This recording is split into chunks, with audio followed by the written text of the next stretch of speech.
Ever wonder how an undrafted guard became a pivotal part of the New York Knicks' coaching legacy? Let's dive into Rick Brunson's journey.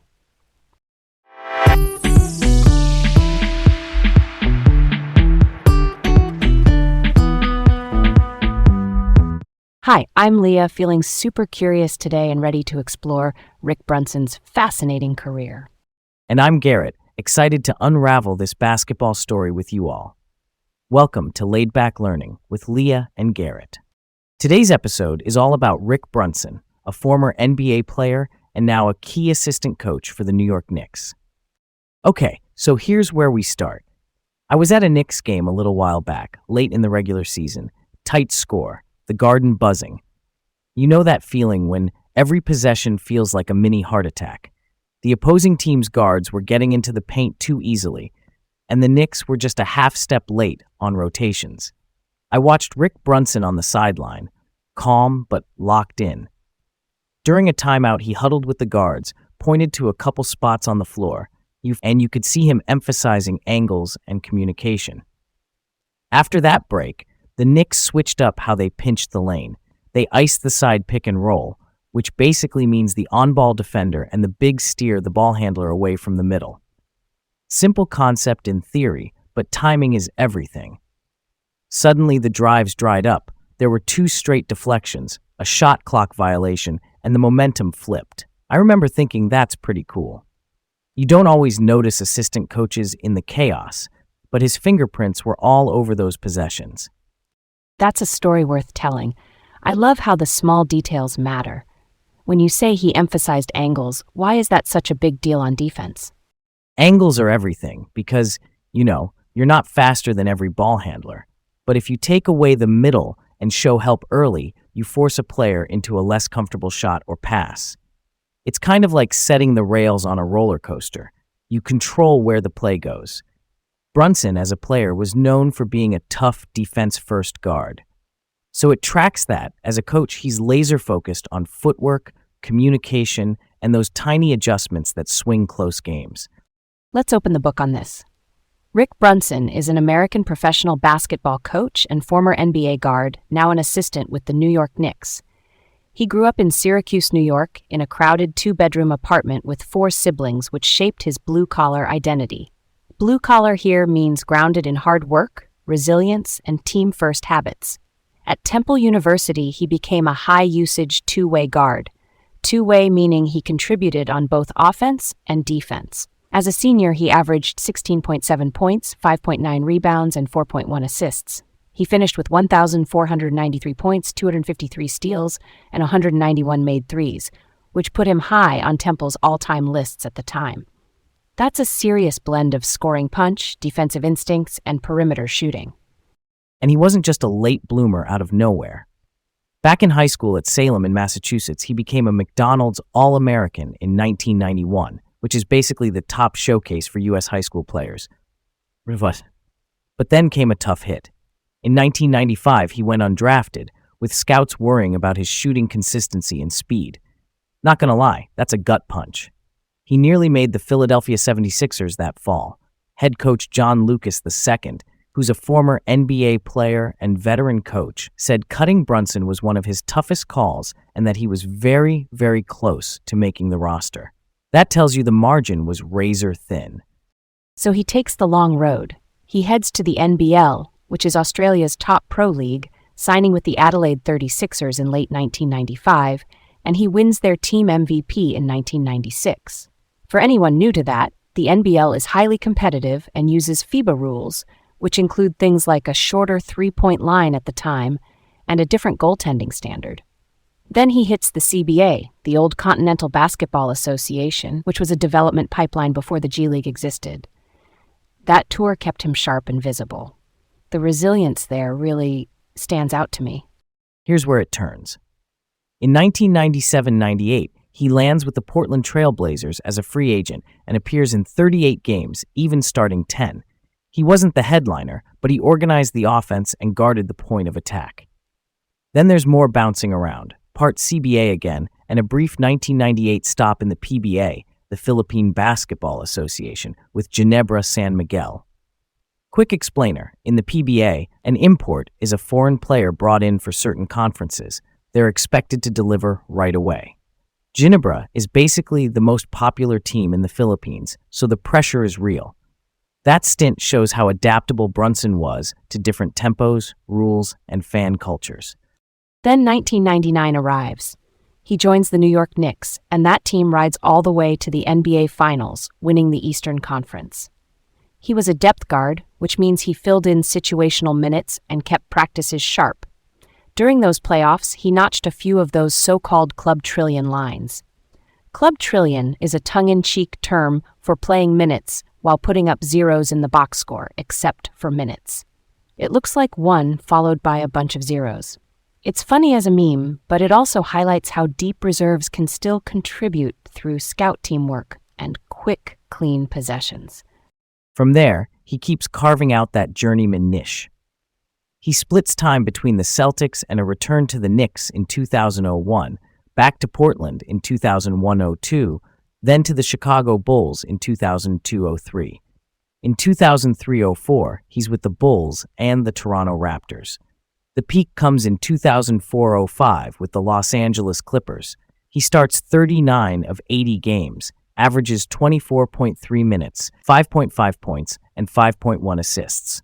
That's the season where a coach clearly trusted him to run lineups, manage tempo, and, limit mistakes. After that, there's the tough break in Seattle in 2005-06. He gets hurt, appears in only 4 games, gets waived in late February, then finishes out with the Houston Rockets. When it's all tallied, he played 9 NBA seasons. Not flashy numbers, 3.2 points per game and 2.6 assists, but that longevity screams professionalism and preparation. Let's dig deeper into his coaching pivot. In 2007, he starts with a short assistant stint at the Denver Nuggets, focusing on player development, which is one-on-one skill work, film study, and habits. Then he becomes director of basketball operations at the University of Virginia from 2007 to 2009, which is more logistics and infrastructure than on-court coaching. He goes to Hartford in 2009 as an assistant, and by 2010, he's back in the NBA with the Chicago Bulls. That's where Tom Thibodeau enters in a big way. Thibodeau is a defense-first head coach with a reputation for meticulous preparation. He and Brunson go way back to when Rick was 15, from men's league games in Massachusetts. That long-running trust becomes a through line. They reunite in Chicago, later in Minnesota with the Timberwolves in 2016, and again with the Knicks starting in 2022. Why does that relationship matter so much? Because continuity between a head coach and an assistant means concepts transfer cleanly. When a head coach like Thibs, who's known for strong defensive systems, trusts a guy to prep guards on screen navigation, scouting, and late-game details, that's huge. In between those NBA stops, Brunson also led Camden High School in New Jersey, which became a powerhouse with top talent like Dajuan Wagner Jr. He's the son of former NBA guard Dajuan Wagner. Coaching high school and pros gives Brunson this full-spectrum perspective, from fundamentals to advanced coverages. He even had a stint with the Charlotte Bobcats under Mike Dunlap, a coach known for structured teaching. That mix shows he's versatile and development-minded. And the family thread runs through it. He's married to Sandra, a former Temple volleyball player. They have 2 children, Jalen and Erica. The family moved a lot early, but in 2010 they settled in Lincolnshire, Illinois, which lined up with his Chicago coaching stop and gave Jalen stability at Stevenson High School. Jalen, who later became the Knicks' lead guard, signed with New York in 2022 on a 4-year contract worth $104 million. In 2026, father and son won an NBA championship together with the Knicks.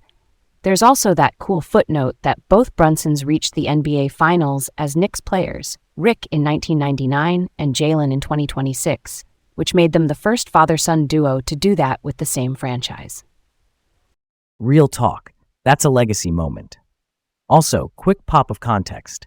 Being an assistant coach in the NBA means you're in the trenches on scouting, player development, film breakdown, and game planning. It's not glamorous most days, but those edges show up in late-game execution, like the adjustments we talked about earlier. That's where Brunson, with his background as a defense-first guard and an organizer, seems to shine. Okay, let's address a tougher chapter. In 2018, he resigned from the Minnesota Timberwolves amid allegations of misconduct toward 2 women. He strongly denied the allegations, and we haven't seen any adjudicated findings in the material we've reviewed. I'm curious about the implications. Do you think that moment significantly altered his coaching trajectory? Or did his later roles, like Camden and then the Knicks, suggest he was able to rebuild his professional standing? It definitely created a disruption. Anytime something like that surfaces, it affects perception, even without formal findings. But his path afterward, continuing at Camden, then reuniting with Thibodeau in New York, suggests organizations still valued his coaching and development work. I think the lack of a resolved adjudication leaves room for interpretation. People will read it differently. From a strictly career standpoint, he showed resilience by finding roles where he could contribute and rebuild trust within familiar networks. That's fair. I also think about the players involved. When a coach carries that kind of uncertainty, even if disputed, it can weigh on a locker room. But if the staff and front office feel confident in the person's day-to-day conduct, and there's oversight and accountability, then it becomes about actions over time. It's complicated, and I appreciate that we can say we don't have a final legal resolution noted. We just track what happened next in his career. Yeah, that checks out. It's one of those situations where professionally, he kept moving forward, and the Knicks chapter especially shows he remained valued for player development and game prep. The bigger picture is that careers can have sharp turns. How someone responds, showing up, teaching, and earning trust matters a lot. Switching gears just a little. Pop culture notes. The Club Trillion thing we mentioned earlier has become a meme in hoop circles. Fans love pointing out those tidy box scores, but again, it's a subtle nod to team culture. Deep rotation guys are ready, they practice like crazy, and sometimes the best thing you can do is play mistake-free basketball in a 30-second cameo. That's something to chew on, huh? And that Ginebra San Miguel stint connects Brunson to a huge fan base in the Philippines. Ginebra games feel like a festival. The PBA import role is high pressure because you're expected to boost the team immediately. I love that his resume spans the NBA, Australia's NBL, the CBA, the PBA, college, and high school. That's a world tour of hoops cultures, and it explains why he's so adaptable as a coach. Here's a thought I've been turning over. What if the 76ers had kept him on the 1995-96 roster? If he had made that team, he'd have gotten NBA reps right away instead of having to go to Australia and the CBA. Maybe that shortens the learning curve. Maybe he finds a stable backup role earlier and the journeyman bounce is less dramatic. Totally. If he had gotten that early foothold, the narrative could have shifted from underdog traveler to steady NBA reserve by year 2 or 3. Different teams might have viewed him as a known quantity sooner, which sometimes leads to multi-year deals and, a more linear career arc. Also, think about the downstream coaching path. If he'd been in one organization longer as a player, he might have segued directly into a player development role there. But the flip side is this. The international and minor league grind honed his adaptability. That broad exposure to different systems might have made him a better teacher later. That's close to the heart of it. The alternate timeline could give him early stability, but the real-world path gave him range, and that range shows up in how he mentors guards now. So, either way, the skill set is strong. It's just a question of how he would have arrived there. Thanks for joining us on this journey. Stay curious and keep learning. Until next time on Laid Back Learning with Leah and Garrett.